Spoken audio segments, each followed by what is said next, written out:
OK， 这活都没啥挑战呢。换多少钱呢？大哥？啊，好的，还是那好的。这缠的啥？这是。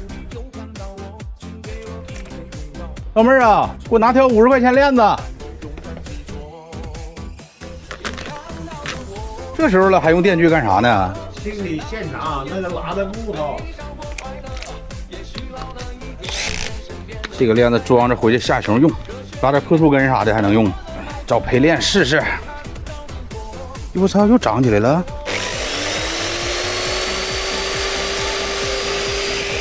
嘿嘿嘿，好嘞，这就完事儿。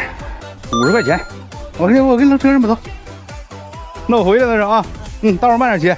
哎，修，一天就是个修。没反应，先看碳刷。哎呀，碳刷没事。